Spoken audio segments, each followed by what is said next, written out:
अबे वो दिन साथ में तो क्या बोल दिया था तुझे तो वीडियो बंद हट सॉरी सर। चलो कोई बात नहीं। तो देखो, तो प्रूफ क्या करना, हम लोग को जो फॉर्मूला प्रूफ करना है, ध्यान दो, लेंस मेकर्स फॉर्मूला जो होता है, हमको ये फॉर्मूला प्रूफ करना है कि 1/f इक्वल टू होता है mu minus 1 into 1/r1 1/r1 minus 1/r2।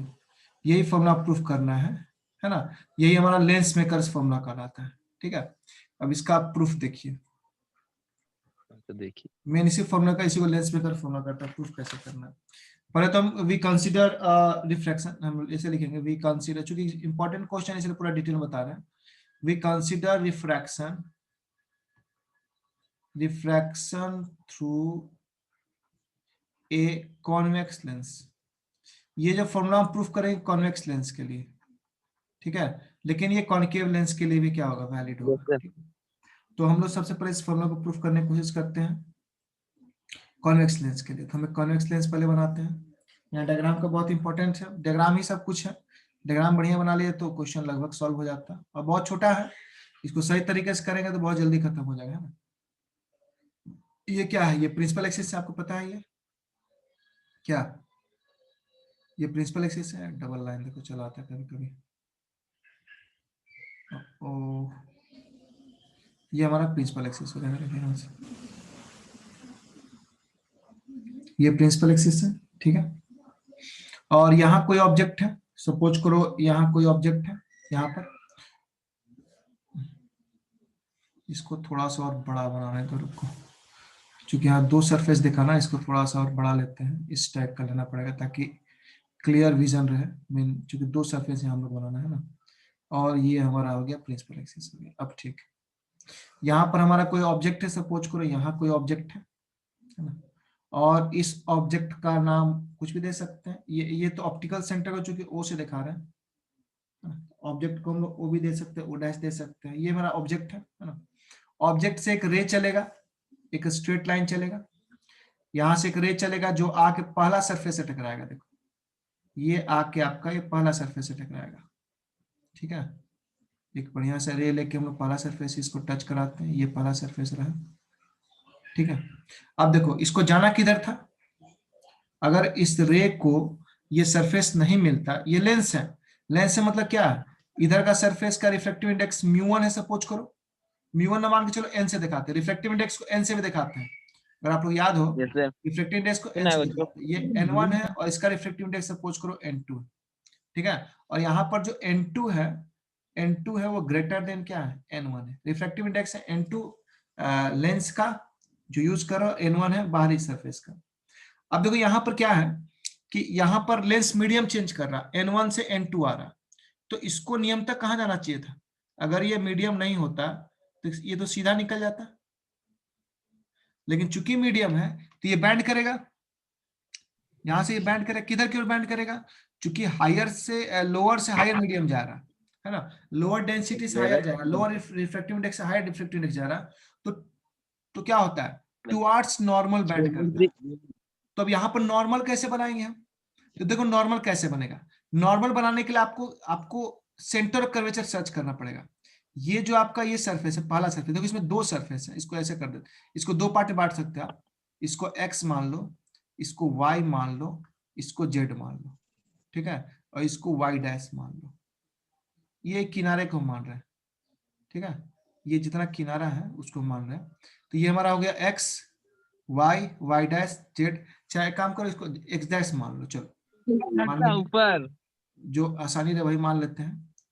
Suppose को इसको हम x डैश मानते हैं, x डैश मानते हैं, मान लो x हो गया ये पॉइंट, ये y हो गया x डैश। पहला सरफेस का नाम क्या होगा, x y x dash, first surface है ना। ये सरफेस को आप बीचों बीच दो भाग में कर सकते हैं, देखो इस तरह से, आप बीचों बीच इसको दो भाग समझ लो, इस तरह से है ये भी मान सकते हैं, ये इसको दो भाग कर सकते हैं आप, है ना।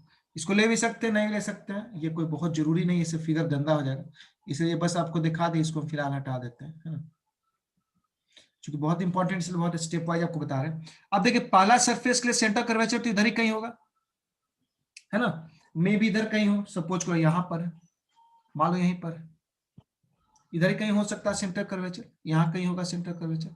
जब सेंटर ऑफ कर्वेचर यहाँ होगा तो सेंटर कर्वेचर से लाइन नॉर्मल, तो सेंटर कर्वेचर से जाते हैं यहाँ पर नॉर्मल ऐसे ड्रॉ करेंगे, ये नहीं होगा जी नॉर्मल। नॉर्मल आपको पता होना चाहिए कि अगर आपका राउंड सरफेस है, अगर इस तरह का सरफेस है, सपोज करो इस तरह का टेढ़ा सरफेस है, तो इस पर नॉर्मल ड्रॉ करने के लिए आपको ये मान लो सेंटर से ड्रॉ करना, सेंटर से एक लाइन ड्रॉ करना पड़ता है।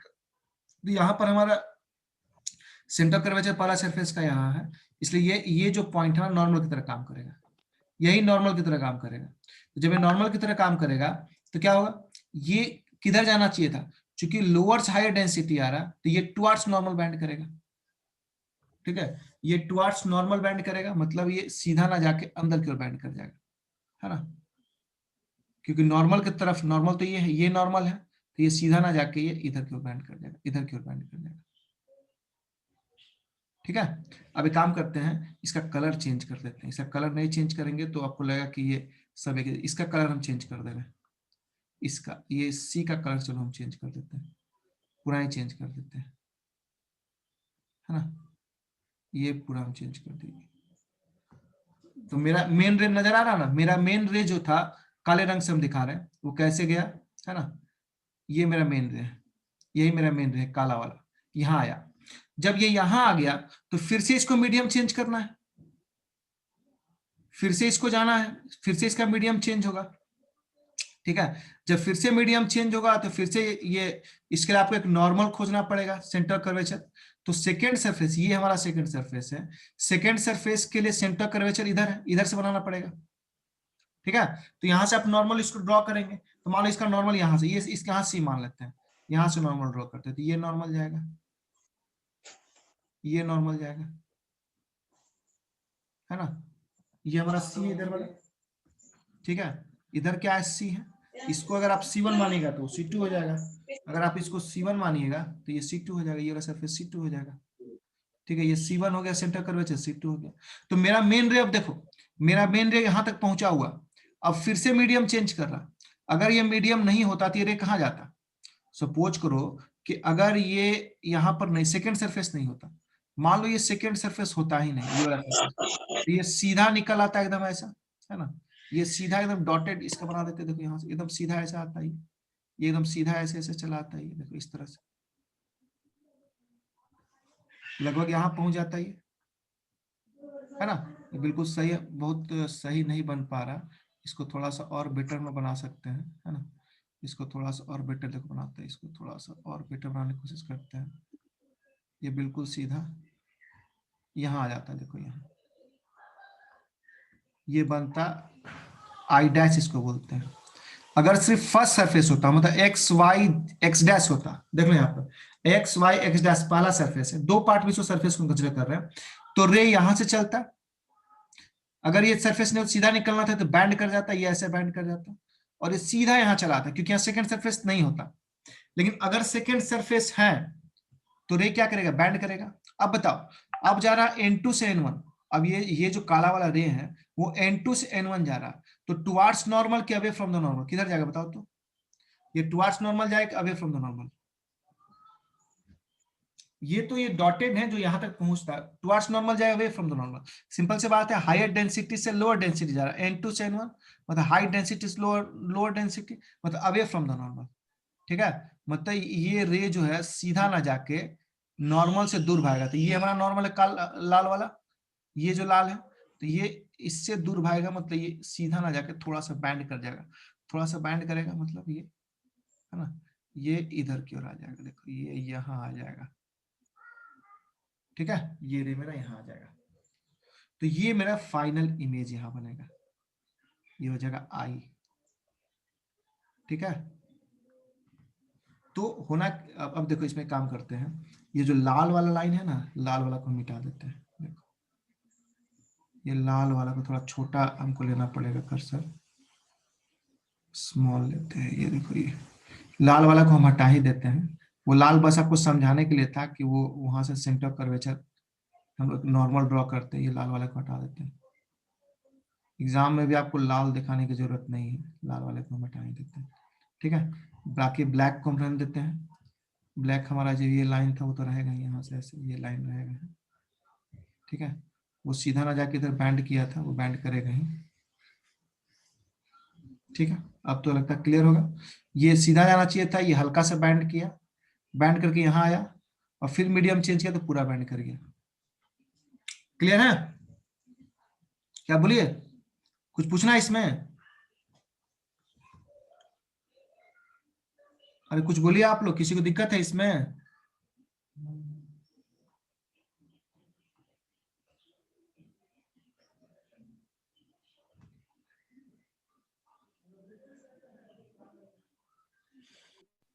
तो देखिए ये पूरी कहानी था, कहानी रहा कि यहाँ से रे चला, ठीक है, यहाँ से बैंड किया, अगर सेकंड सरफेस नहीं होता तो सीधा पार कर जाता ये, लेकिन सेकंड सरफेस होने के दोबारा बैंड किया और ये फाइनल इमेज मिला। तो ये जो इमेज है आई डैश, इसको बोलेंगे वर्चुअल इमेज, ठीक है, या इसको हाँ ये वर्चुअल इमेज हो जाएगा। ये आप वर्चुअल इमेज ना बोलिए, इसको वर्चुअल ऑब्जेक्ट बोलेंगे, क्योंकि सेकंड सरफेस के लिए ऑब्जेक्ट हो जाएगा, है ना। एक एक करके देखते हैं, फिर क्लियर होगा। पहले हम लोग बात करते हैं for the first surface, for the first surface that is, पहला सरफेस का नाम क्या है, एक्स वाई एक्स डैश। पहला सरफेस के लिए आप बताइए कि म्यू1 क्या है, क्योंकि हमारे पास जो फॉर्मूला था, हमको फर्स्ट सरफेस के लिए म्यू1 बताइए क्या है, म्यू2 बताइए क्या है, ऑब्जेक्ट क्या है और इमेज डिस्टेंस क्या है, दोनों बताइए। तो पहला सरफेस के लिए म्यू1 मतलब किस मीडियम से ये चला है ना। आपको याद होगा ये फॉर्मूला, देखिए ये मेन फॉर्मूला है, म्यू2 बाय भी माइनस म्यू1 बाय यू इक्वल टू म्यू2 माइनस म्यू1 बाय आर, यही ना होता मेन फॉर्मूला, है ना। We know from refraction from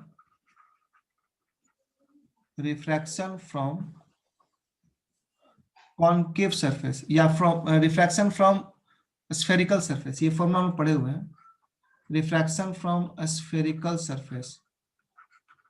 spherical surface से रिफ्रैक्शन से हम लोग ये फॉर्मूला जानते हैं कि म्यू2 बाय भी माइनस म्यू1 बाय यू इक्वल टू म्यू2 माइनस म्यू1 बाय आर होता है ना। तो एक काम करते हैं, इसको तो हटा दो, ये अब यहाँ ही लिखते हैं इस चीज को, इसको हटा दो, इसको हटा, इसको नीचे ही बताते हैं। तो हम लोग पहला सरफेस की बात कर रहे हैं, और पहला सरफेस के लिए वी नो कि हम जानते हैं कि for refraction from spherical surface ये फॉर्मूला होता है, ठीक है। हेयर, अब यहां बात करते हैं, हेयर फॉर सरफेस, किस सरफेस की बात करते हैं, for surface x y x dash, इस सरफेस की बात करते हैं, एक्स वाई एक्स डैश। इस सरफेस के लिए आपको बताइए, तो आपको हम बताए थे कि म्यू1 म्यू2 किसको बोलेंगे, म्यू1 जहां से लाइट चलता है, म्यू2 जिसमें लाइट जाता है। तो यहाँ पर म्यू1 किसके बराबर है, n1 के बराबर, और म्यू2 किसके बराबर है, n2 के बराबर, लाइट जाता है, ठीक है। भी yes sir, image distance u object distance, object distance यहाँ पर ये मान लो यहाँ से यहाँ का डिस्टेंस है ना, ठीक है। ये डिस्टेंस मतलब ऑप्टिकल सेंटर से डिस्टेंस सारा मेजरमेंट करेंगे, ये डिस्टेंस। अच्छा आपको एक चीज बता दें कि लेंस बहुत पतला होता है, इसलिए आप सरफेस से डिस्टेंस मापे, देखिए एक्चुअली हमको ये डिस्टेंस मापना था, क्योंकि सरफेस से रिफ्लेक्शन का ऑब्जेक्ट डिस्टेंस तो यही है, ये वाला। लेकिन हम लोग कहाँ से मापेंगे, ऑप्टिकल सेंटर से, क्योंकि लेंस हम बहुत पतला लेके चलेंगे। हम लोग पतला लेंस के बारे में ही पढ़ना, मोटा लेंस नहीं पढ़ना, है ना। तो हम लोग का जो डिस्टेंस है वो कहाँ से होगा, ये ऑप्टिकल सेंटर, सारा डिस्टेंस ऑप्टिकल सेंटर से होगा।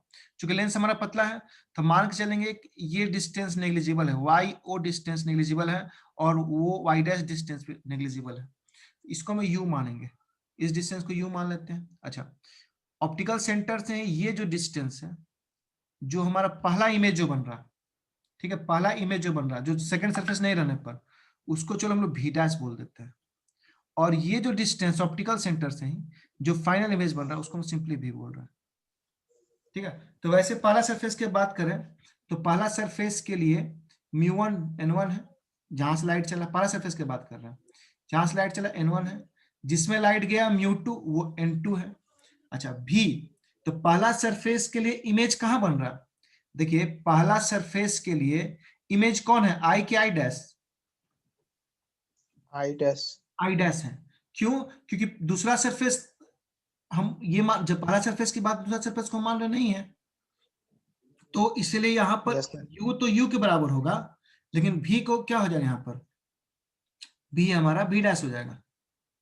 ठीक है। अच्छा, रही बात r की, यहाँ साइन कन्वेंशन यूज नहीं करेंगे। एक और बात ध्यान दीजिएगा, साइन कन्वेंशन इस्तेमाल नहीं कर रहे हैं, क्योंकि डायरेक्ट फॉर्मूले में ही अप्लाई कर रहे हैं फॉर्मूला। अच्छा, अब बताइए r क्या लेंगे, r तो r1 लेंगे,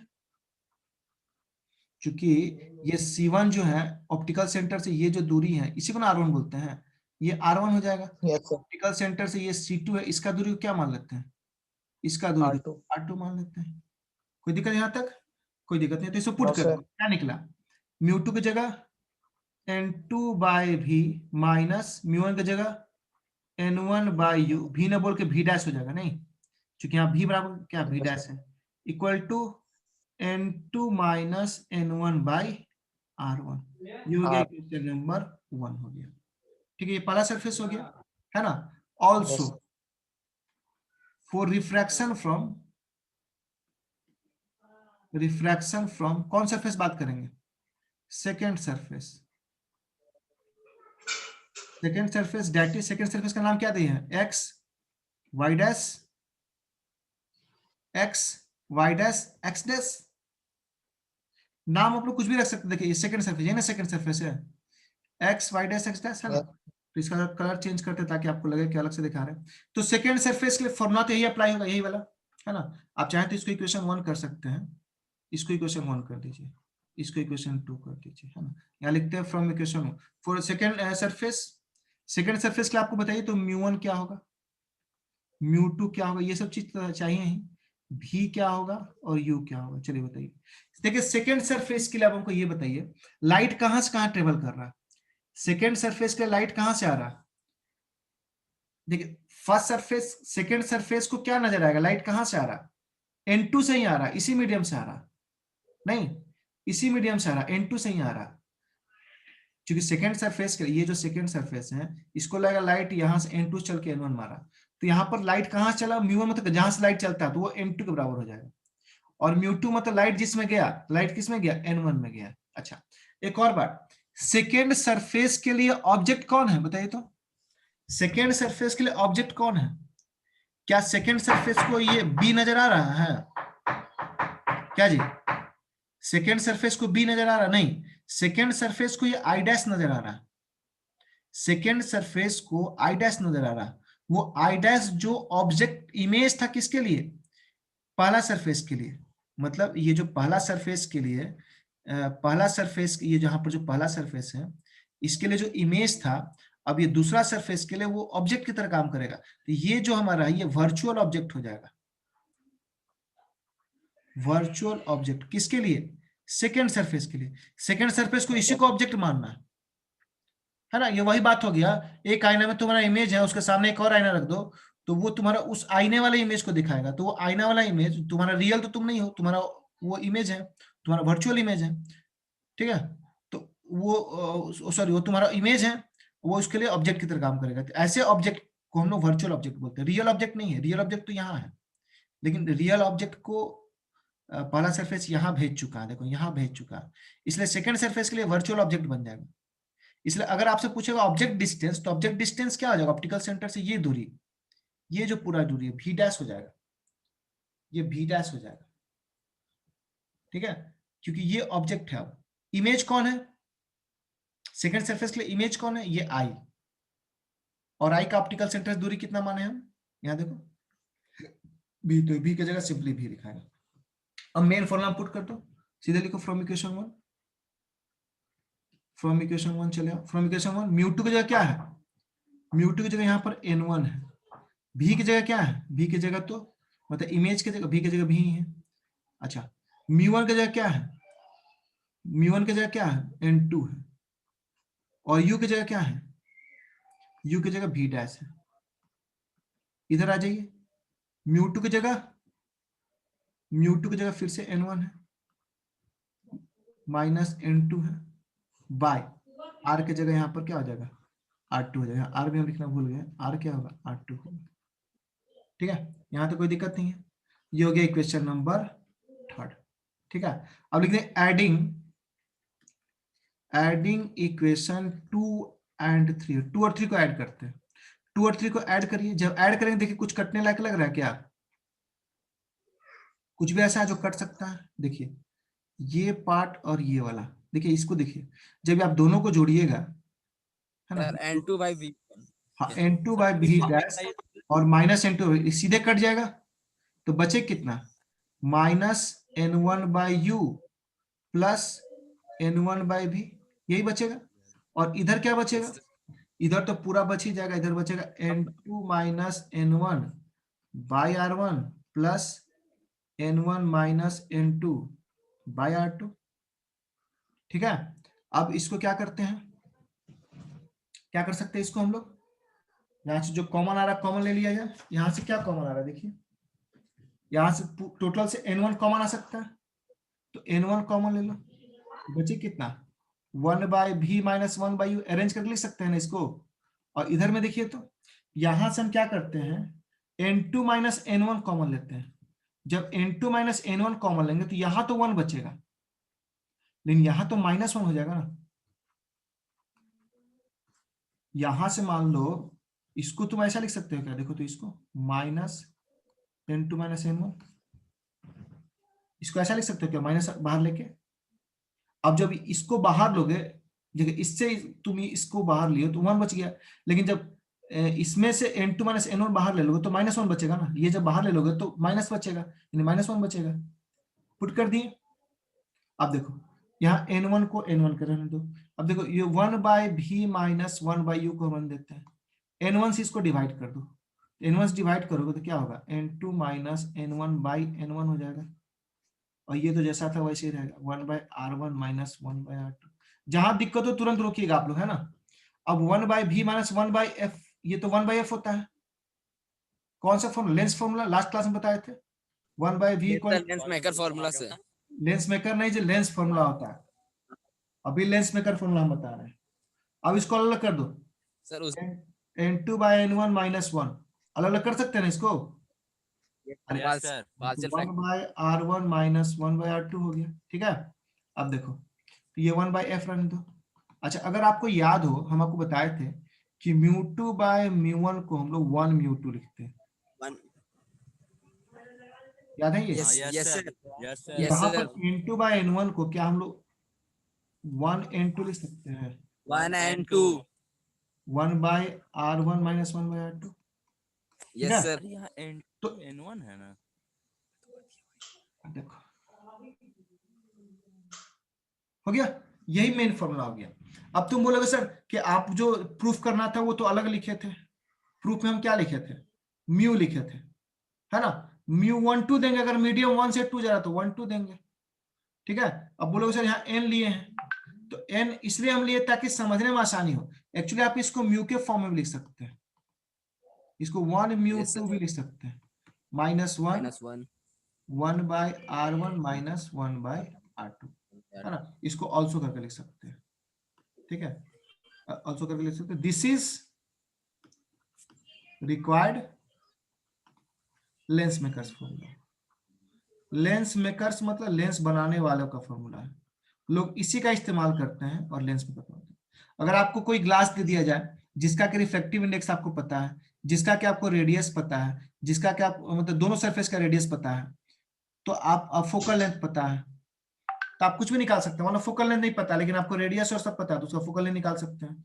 अगर फोकल लेंथ पता है तो कौन सा मटेरियल है वो निकाल सकते हैं, है ना। तो इस पर आप लोग बहुत सारे न्यूमेरिकल्स बना सकते हैं। बहुत इंपॉर्टेंट फॉर्मूला है ये, बहुत ही इंपॉर्टेंट फॉर्मूला है, ठीक है। ये रहा, क्लियर है। अब देखिए, अब इसमें और थोड़ा सा हाँ, थोड़ा सा और कॉन्सेप्ट यहाँ पर। तो मेन फॉर्मूला में आप 1 and 2 ही कर दीजिए, क्योंकि आपको जब मान लीजिए 1 and 2 प्रूफ करना तो 1 and 2 ही ले लीजिए। इसको मिटा देते हैं, चलो 1 and 2 ही कर देते हैं।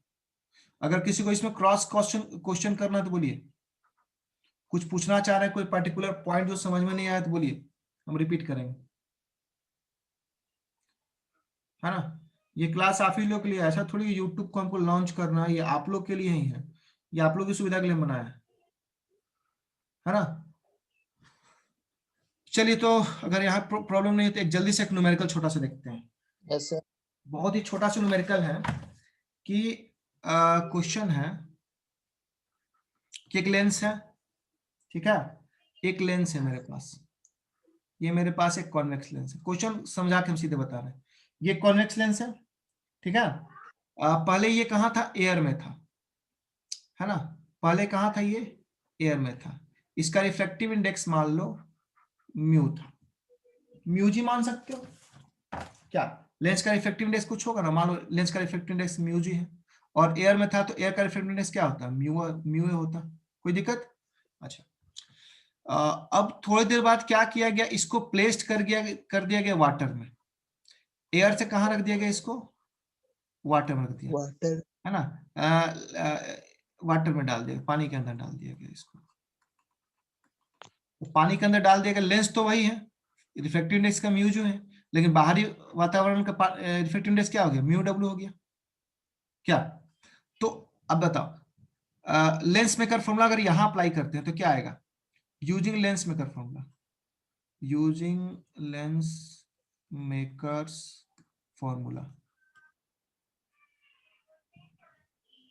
अच्छा, एक और बात देखा जाए, और यहाँ एक और बात देखा जाए, अब ये न्यूमेरिकल टाइप का है इसलिए एक और बात देखते हैं यहाँ पर हम लोग, कि पहला सरफेस के लिए रेडियस कर्वेचर कुछ होगा ना, मान लो ये C1 है और ये क्या है, C2 है, मान लो ये R1 है, बल्कि ये क्या होगा, इधर को R2 मान लेते हैं। तो लेंस मेकर फॉर्मूला क्या कहता है कि 1/f इक्वल क्या होता है, mu 1/2 minus 1 by by R R1 minus 1/R2। ये by पहला R2। सरफेस के लिए यूज कर रहे हैं हम, है ना।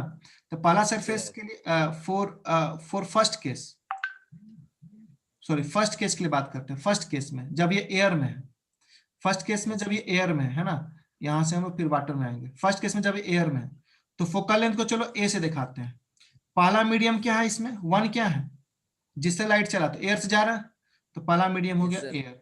मान लो गया किस में, ग्लास में, तो दूसरा मीडियम क्या हो गया, ग्लास, -1। अच्छा चलो अब बात करते हैं आर का। तो हमको ये बताओ आर पॉजिटिव की नेगेटिव, तो ये लाइट तो इधर से इधर आ रहा ना, तो आर पॉजिटिव की नेगेटिव बताइए। तो यहां पर चूंकि आपको आर भी देखना होगा पॉजिटिव नेगेटिव, R1 पॉजिटिव होगा, R1 चूंकि इंसिडेंट रे के डायरेक्शन में, अरे ऑप्टिकल सेंटर से मेजर करते हैं ना, तो ऑप्टिकल सेंटर से इधर जाएंगे तो R1 क्या होगा, पॉजिटिव, और ऑप्टिकल सेंटर से उल्टा जाएंगे R2 नेगेटिव, तो ये तो प्लस होगा, लेकिन यहाँ क्या हो जाएगा, माइनस R2 नेगेटिव होगा।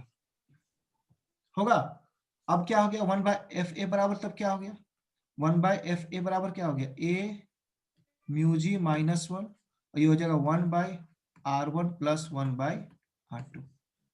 कोई दिक्कत? ये पहला सरफेस का कहानी खत्म, पहला हो गया, मतलब पहला सरफेस नहीं, पहला कंडीशन। सेकेंड के लिए, यस सर सेकेंड के लिए आप ये बताइए 1/f, फिर से ये फॉर्मूला काम कर रहा है। सेकेंड के लिए 1/f के जगह 1/fw, क्योंकि फोकल लेंथ तो वाटर में निकलेगा, है ना। आपसे क्वेश्चन वही पूछ रहा है, एक्चुअली इसका क्वेश्चन आपको नहीं बताया। क्वेश्चन ये पूछता है कि find the relation between, find the relation between FA and FW, मतलब फोकल लेंथ, है ना, when lens is placed in air to the focal length when it is placed in water. यही क्वेश्चन है, जब लेंस आपका air में तब जो फोकल लेंथ है, और जब उसको वाटर में डाल दिया तब जो फोकल लेंथ। जब एयर में था तो फोकल लेंथ का फॉर्मूला निकल गया FA करके, जब इसको वाटर में डालेंगे तो FW निकलेगा। अब बताइए पहला मीडियम में क्या हो जाएगा, वाटर, दूसरा मीडियम क्या हो जाएगा, ग्लास, माइनस वही फॉर्मूला। अच्छा यहाँ पर भी R1 सर पॉजिटिव, लेकिन R2 क्या होगा, नेगेटिव होगा, ठीक है। तो यस सर 1/FW तब कितना निकल जाएगा, W mu g -1, 1/R1 plus 1/R2। 1/R2 question number 2। अब करते हैं डिवाइडिंग 1/2, 1 को 2 से भागा दे दो, देखो दोनों आमने सामने है ना, दोनों को भागा दो, तो 1/FA को हम डिवाइड कर देंगे 1/FW से। इधर क्या बचेगा, A mu g -1, 1/R1 plus 1/R2। यहाँ देखो क्या बचेगा, W mu g -1, 1/R1 plus R2 1/R2। ये तो कैंसिल कर जाएगा, अच्छा, इसको एडजस्ट करोगे Yes, तो एफ डब्ल्यू ऊपर जाएगा, एफ ए नीचे आ जाएगा, होगा ना? तो अब क्या बचा? Sir. अब बचा ए म्यू जी -1 बाय डब्ल्यू म्यू जी -1, ठीक है? चलिए, तो अब ये इसी को बस सॉल्व कर देना, आंसर आ गया। देखो F W by F A, इधर सॉल्व करते हैं। अब हमको ये बताइए, क्या इसको हम ऐसा लिख सकते हैं क्या, mu g by mu a -1, Yes. Yes, ठीक sir. है? और इसको लिख सकते हैं, अरे कहाँ है पीट रही है, मना करिए बतियाने, -w, है ना? अब इसको लाना पड़ेगा आपको, म्यू जी बाई म्यू ए का वैल्यू कितना होता है आपको निकालना पड़ेगा। आपको सब कुछ पता है, देखिए सब आप लोग पहले जानते हैं कि ए आर का वैल्यू कितना होता है आपको पता है, म्यू ए का वैल्यू 1 होता है, म्यू जी का वैल्यू कितना होता है कोई बता सकते हैं, और म्यू डब्ल्यू का वैल्यू कितना होता है, जल्दी से बताइए। आपको बता दें कि ए आर का ग्लास का जो वैल्यू होता है वो 3/2 होता है, ग्लास का वैल्यू होता है 3/2, और वाटर का वैल्यू कोई बताएंगे, वाटर का रिफ्लेक्टिव इंडेक्स का वैल्यू होता है 4/3, सब लिखवाए हुआ आप लोगों, एक बार देखिएगा, है ना? तो पुट करिए यहाँ पर जल्दी से, तो F W by F A put करिए, म्यू जी का वैल्यू जल्दी से बोलिए 3/2, 3/2. तो 3 ऊपर 2 नीचे आ जाएगा, और म्यू ए का 1 Yes, sir. -1, जल्दी इसका बोलिए म्यू जी का, सॉरी 3/2. हाँ यहाँ म्यू जी का 3/2, और म्यू डब्ल्यू का 4/3, तो 4 नीचे 3 ऊपर Yes, sir. -1, है ना? इसी को बस सॉल्व करते जाना, तुरंत आंसर आ जाएगा। अब देखिए ये हो जाएगा 3/2 -1, और नीचे 3 3 9, 9/8 -1, ठीक है? Yes, sir. और बोलिए जल्दी से, Yes, sir. ऊपर हो जाएगा 1/2 बचेगा ना, ऊपर 1/2 बचेगा, नीचे कितना बचेगा, 1/8 बचेगा, 8. ये बचेगा। अब आ 4 गया, answer. 4 इधर क्या था, F W by F A था, by F. F W by F A बराबर कितना आ गया, देखो तो 8 ऊपर 2 नीचे 4, Yes, sir. तो एफ डब्ल्यू बराबर क्या आ गया, 4 टाइम्स एफ ए आ गया, यानी FA, वाटर में yes, डालने के बाद फोकल लेंथ कितना टाइम्स बढ़ गया एयर से, 4 बढ़ गया। 4 times air. 4 हाँ, times of air. ये क्वेश्चन आता है एग्जाम में, एग्जाम में आपसे क्वेश्चन पूछा जाएगा Yes, sir. कि यदि हम लोग एक लेंस हमारे पास है ना, और उसको हम डाल देते हैं वाटर में, पानी के अंदर, तो उसके फोकल लेंथ पर क्या असर पड़ेगा, फोकल लेंथ बढ़ जाएगा। अरे वाटर का फोकल लेंथ है नहीं है, उसी लेंस का फोकल लेंथ है वाटर में, ठीक है? कितना टाइम्स हो जाएगा, 4 टाइम्स। अच्छा, एक और बात आपको बताया थी कि पावर जो होता है किसी लेंस का 1/f होता है, तो आपको क्या लगता है उस लेंस का पावर बढ़ जाएगा घट जाएगा, पानी में डालने के बाद लेंस का पावर बढ़ जाएगा घट जाएगा, घट जाएगा सर, घट जाएगा, क्योंकि इनवर्स होता है, हट जाएगा। इसलिए याद रखिएगा Inverse. पावर जो होता है वो 1/4 टाइम्स हो जाता है, मतलब यही पावर अगर निकालेंगे तो पावर जो होता है पानी का 1/4 टाइम्स हो जाता है पानी ऑफ एयर का, पानी में डालने के बाद पावर उसका 1/4 टाइम्स हो जाता है, 1/4 टाइम्स कम हो जाता है, जबकि यहाँ पर 4 टाइम्स हो जाता है उसका फोकल लेंथ, ठीक है? ये रिलेशन अक्सर पूछता है, ये दोनों बहुत इंपॉर्टेंट रिलेशन है, अक्सर पूछता है ना? इसको आप निकाल भी सकते हैं, चूंकि P इक्वल टू 1/f होता है तो F 1/p हो जाता है, तो 1/pw equal to 4 1/p for power in air, है ना? तो पावर इक्वल pw इक्वल कितना हो जाएगा, देखो तो pw इक्वल कितना हो जाएगा, इसको पलट दो तो 1/4 p हो जाएगा, ये ना आएगा जी, इसको नीचे कर दो, इसको ऊपर कर दो, इसको ऊपर कर दो, नीचे कर दो, ये रिजल्ट आएगा। तो बहुत इंपॉर्टेंट क्वेश्चन है ये, है ना? अक्सर एग्जाम में आता है। चलिए आज के लिए इतना काफी है।